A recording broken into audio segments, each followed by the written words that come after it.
Welcome to a pivotal moment in the world of broadcast as we proudly present the Men's Mental Health Show featuring the renowned Larry Mabry in collaboration with the Maassen Group. This essential exploration of men's mental health wouldn't be possible without the invaluable support of Rainier Avenue Radio World. Now, let's dive into this crucial conversation with Larry Mabry and the Maassen Group. Your mental well-being matters. Here's Larry Mabry. What's going on? What's going on, guys? Just want to check in for this Monday, November 18th, 2024. For those individuals that tapped in with us last week, we had Andrew on the show. We talked a little bit about the father wound. The week prior to, we discussed a little bit of information regarding the mother's wound. And today, I wanted us to kind of talk a little bit about the inner child wound, or child wounds that we have within ourselves. And so for those individuals tapped in, you may say, well, what is that? Well, we all grow up in scenarios in our families, and, we deal with ridicule, we deal with embarrassment, we deal with different frustrations, anger, and unfortunately, if we don't heal these particular aspects that we deal with as children, we carry them on into our adult life. And unfortunately, it kind of shows itself in our relationships with our jobs, relationships with our wives, significant others, relationships just with for friends and foes and that type of thing. And, the best way I can say is, the problems that you're having in your life typically may result because of some trauma. So how are you handling yourself with those particular traumas? And so the childhood wounds are basically unresolved wounds that can affect or impact our development surrounding our beliefs, our behaviors, relationships, and it affects our mental health. And unhealed childhood wounds can lead to mental health issues like anxiety, depression, addiction, PTSD, and I wanted to bring this up to the forefront because a lot of people who have these challenges, it may be because they never resolve those childhood wounds. We can have relationships that become a challenge because of the childhood wounds. Let's say you have conflict with your siblings and you grow up and you wonder why you're having certain conflicts with, your ex-wife or your current wife's brother, right? It could be due to the conflict within the child wound that has not been resolved. And it can make it difficult to form healthy relationships with others. People with inner child wounds may have a fear of abandonment, clinginess, or avoidance. And I want to talk about that because I notice a lot of times I'll talk to individuals that come to seek support. And, think about what we notice in our community. We do a lot of gaming, right? A lot of gaming. And I'm not against the gaming. However, a lot of times we may choose to do the gaming to avoid really dealing with our conflict. And so think about how many hours that a lot of us as men get caught up with gaming, playing sports, doing a lot of things we enjoy doing, which again are all great things to build self-esteem, but we have to have balance. And so just want to bring that to the forefront. Also too, when we have unhealed childhood wounds, it can lead to low self-esteem. We also develop what we call coping mechanisms. And these are unhealed childhood wounds that lead to destructive coping mechanisms like self-sabotage or substance abuse, sexual abuse, abuse of any kind. I wanted to talk a little bit about the self-sabotage. And let's say that you have certain goals that you're striving for, and you notice for the last 4 years, I'm just using 4 years as an example, you notice that you continually see a certain pattern, right? You almost get there and then boom, a situation will happen where you just can't quite reach the goal. Why is that? Well, if we have certain traumas within ourselves that we haven't healed on a psychological level, then what happens is, although in the material or the mental level, we're striving towards that particular thing, psychologically, we may not really believe we can accomplish it. And so we end up self-sabotaging. I'll give you an example. Let's say you want to be an actor. The situation comes up, man, it's opportunity. And all of a sudden, when it's time to show up, all of a sudden you get a flat tire or somebody call you, and all of a sudden you don't really want to do it, right? You have to face that fear because ideally, if you really truly want to achieve that particular goal, then you just would do it, right? Through the fear, because you definitely want to do that. And so, but as a child, if you were never supported, if you felt abandoned, then what happens is when you have those similar scenarios, you basically count yourself out and you self-sabotage. Or maybe you get caught up with gambling or other substances to try to avoid the pain of dealing with it. But some people may say, well, Larry, so how do you tackle it? How do you fight against it? And the best way to actually tackle it, honestly, you got to face the fear. You got to face it. And does it mean it's going to be easy? No, it's not easy. However, when you face it and you deal with it and you handle it in a compassionate, loving way, you realize that you're actually stronger than that particular challenge that you are trying to overcome. But sometimes, because of the unhealed childhood wounds, it could lead to emotional reactivity, right? Where you may have intense reactions to minor situations. And so what I would definitely recommend is, so that you can overcome this, is you have to practice balancing your emotions. And so you may say, well, what do you mean balancing your emotions? Well, we all have emotions, right? We get angry, we get excited, we get frustrated, we get fearful, embarrassed. And it's okay to have all those emotions, but we can't let those emotions keep us from certain actions, right? And so how do we handle that?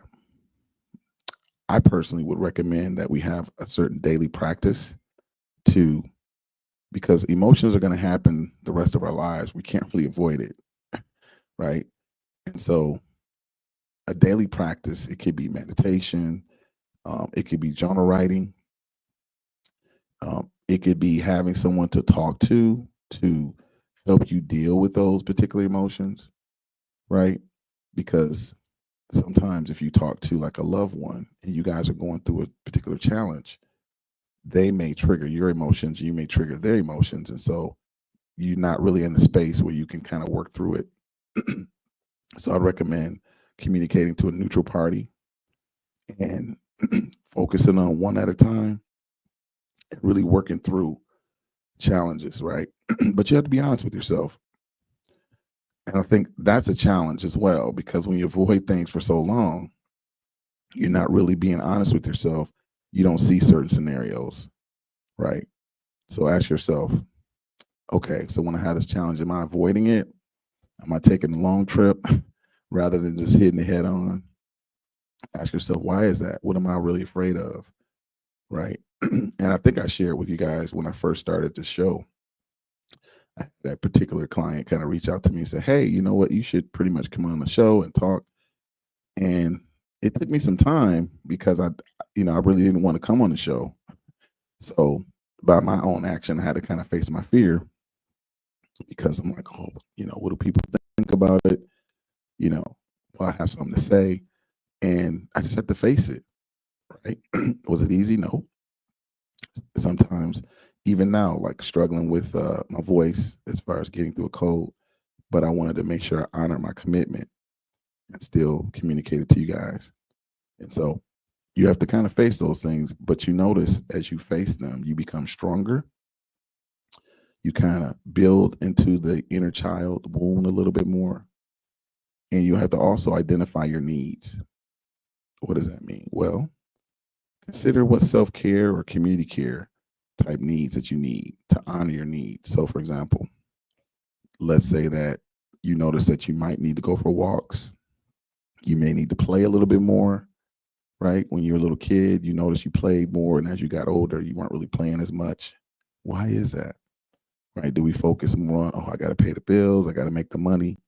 Yeah, that's important. But if we play with our inner child a little bit, we have fun, games, do some things that are different, it actually helps our creativity, right? And when we play, if you have children, it kind of keeps you in that state of wonder, right? Excitement. And you learn about yourself. If you watch a child and they're learning something, you could just see the excitement. Oh, wow, check this out. And that wonder is part of us, right? So making sure we connect with that newness, that liveliness of childhood, and try to find something new that you like to explore. So, for example, if you like checkers, maybe start to learn how to play chess, right? Badminton, a different board game. Maybe if you start to do a lot of technology, maybe do something that's not, dominoes, jacks, work on your hand-eye coordination, do something a little bit different. And you may say, well, why is that important? Well, what happens is when you go to new things like a child, like I said earlier, it opens up a sense of wonder, curiosity, exploration, and you learn more about yourself. You may get frustrated, right? Because you're learning something new, but you're able to kind of balance that. You're practicing putting yourself in uncomfortable situations, and you're not making it a big deal. That's really important to help develop your inner child. And if you're one of those individuals that are struggling with your inner child wound, you're going to have certain types of signs that will show up. So, for example, if you notice that you have an excess seeking guidance because you don't trust yourself, you need advice all the time from people, that's definitely a sign of an inner child wound. You notice that your clinginess to people, that's definitely a sign of inner child wound. And this is not to judge because we all are working on different aspects of ourselves. But I just want to kind of give you guys a lens to kind of look at, to work on those things. A constant desire for approval. Who are you trying to prove something to? That's definitely a sign of an inner child wound. If you find that you're overthinking instead of feeling things, that's definitely a sign of inner child wound. And this is one I think a lot of people in professions or sports really struggle with. Always trying to be perfect. What does that really mean? What is perfection? Does it really exist? Whenever we learn something new, we always just learn it and have to work through it. Also, loss of identity. That's definitely a sign of a inner child wound. What about lack of self-confidence? Let's go back to the loss of identity. So do you notice that in certain scenarios, it's really tough for you to stick to who you are? And who are you really? Right? Do you change based on the people you're around? Or are you pretty much consistent with who you are? And I want to talk about that because I think it's important to have certain types of honor and respect with people.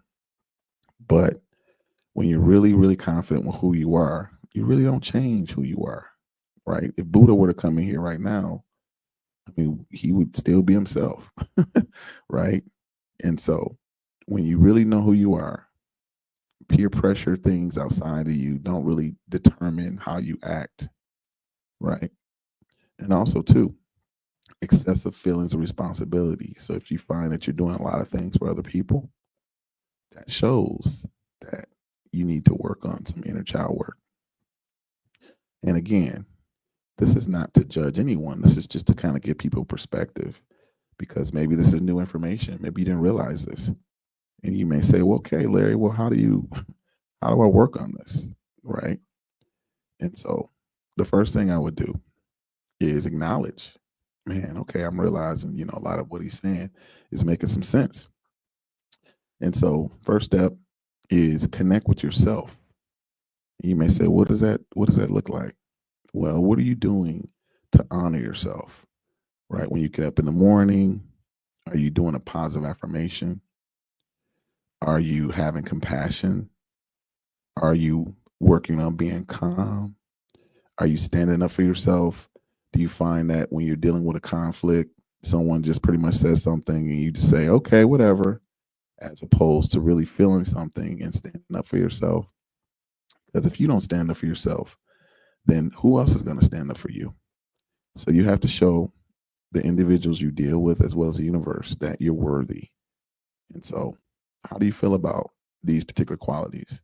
Clarity, curiosity, compassion, confidence, courage, and connectedness. What are you doing to determine those particular things every day? So, for example, are you compassionate towards yourself? Right? Are you being curious about things? Do you provide clarity for yourself, or you just kind of live in a chaotic type of situation? Are you calm? Are you quick to just kind of go off the handle when things come up? Do you have courage to stand up for yourself or things that you really believe in, even though it may be a little different than what society expects? Are you connected? Right? Do you have a tribe that you connect to that inspires you, that kind of gives into you as you give into them? Right? Another thing too is you can get in touch with your inner child by visualizing certain meditative practices to connect with your inner child. And one thing that I've done that's been helpful is you can look at some old photos, right? And just draw a younger version of yourself and think about how you were when you were little and then how you are now. And then begin a dialogue to cultivate a nurturing relationship. So if you notice that, when you were younger, you had the old hairstyle and maybe you judged yourself, maybe show a little bit of compassion towards yourself. Um, Highlight some good things that you've done from the time you were maybe in middle school to high school, right? And really acknowledge that because a lot of times, we focus a lot on the negative of things. We really don't stop to take the time to focus on the positive and the growth and the challenges we overcame, which is really important because whatever you focus on grows. Another thing too is if you're a parent, imagine that you, as your adult self, you kind of go back in time and visit your younger version of yourself. What do you wish you had as a child? Would you accept certain things? What would you have told yourself, right, as an adult going back to the childlike state? Do you see life a little bit different? How would you correct yourself now that you know what you know now, right? And also practice self compassion. So treat yourself with kindness because sometimes I'll talk to clients and they'll say things like, I'm stupid. Never say anything bad about yourself. You could change and say, you know what, I made a mistake. I might want to take my time and be more patient, right? If you make mistakes, it's okay.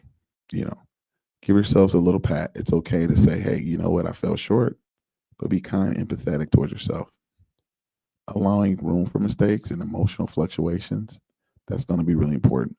We all are human. We all make mistakes, right? That inner critic can be very, very, very demanding. So we want to be mindful of how we are communicating with that inner critic. Another way we can be compassionate too is slow down when we do certain things.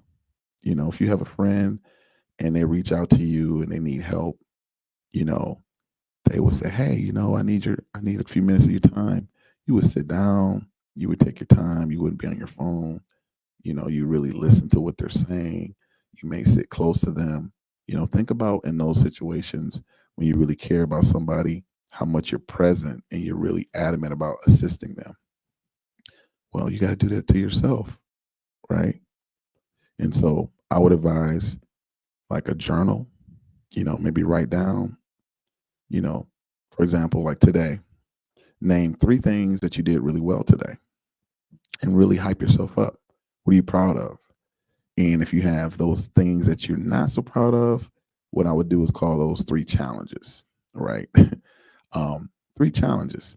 So if you notice that maybe you did some work avoidance today, okay. What did you do to avoid the work? Right?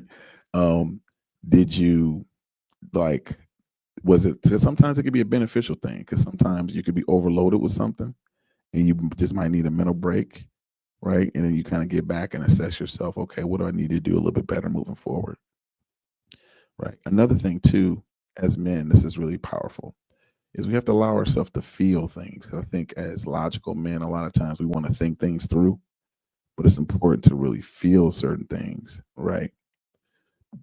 And I want to express this because I noticed since the last couple months, just experiencing losses, I've been really practicing that, right? And it's important to feel those feelings, but don't stay there, right? So if you're mad about something, feel it, get pissed, express it, maybe write in a journal, but just don't stay there, right? And it's important to honor the feelings because they're important, but also too, we kind of have to have a way to kind of get to neutrality. And that's important because otherwise it kind of stays in us, right? And a lot of times we may have key elements in our life where we recognize painful experiences and maybe create a timeline of significant events that can help you visualize the impact of experiences in your current life. So you can maybe start with a timeline the last 4 years of key events that really helped you kind of morph and change the way you live life now, right? And set goals for your inner child. What's cool is, I mean, we're in November now, we're rolling towards December. Mostly everyone thinks about what a New Year's resolution. So what are you doing to kind of take care of yourself? Because at the end of the day, if you don't take care of your inner child, no one else will. And so are you going for walks? Are you skydiving? You taking trips? I would definitely recommend the journals. If you're feeling some things, express it. Taking yourself to the movies, thinking about the timeline. One more thing too, that's really, really important. Work on identifying those negative thought patterns and beliefs because a lot of times we get those from the childhood. You know, think about a lot of the shows we watched. I know in our community, I noticed that there's a lot of things I experienced that I had to kind of flush through that I took on myself, and it wasn't really true.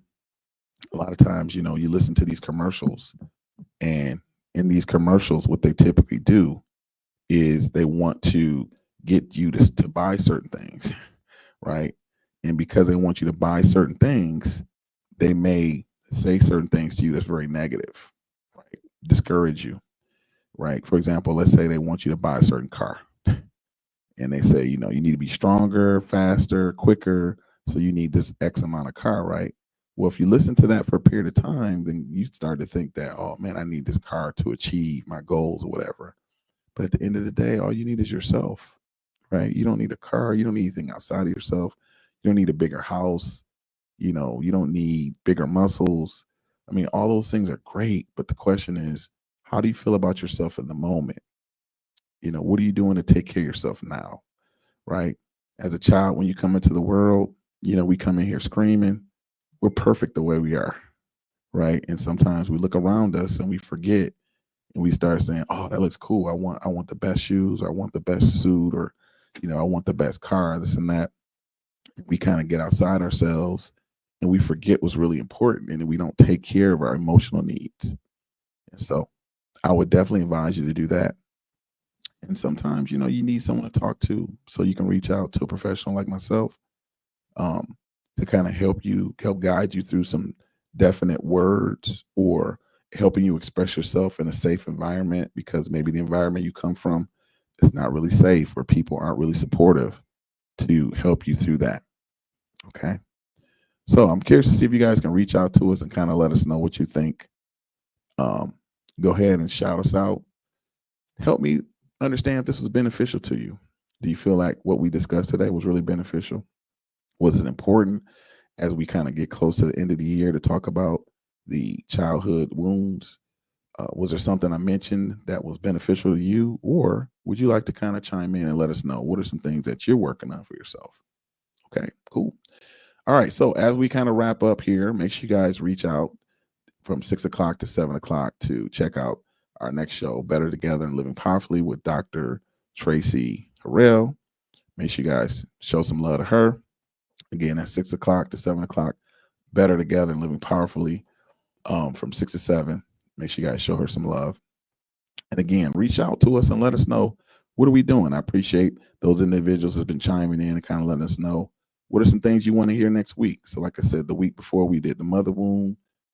The week prior to after that, we did father wound. Today, we did an inner child. Did you feel that this was beneficial? Reach out and let us know. Would you like to hear more about this? What should we do next? What are some things that you guys are really wanting to go and talk about as we go into the particular Thanksgiving as well as the holidays, right?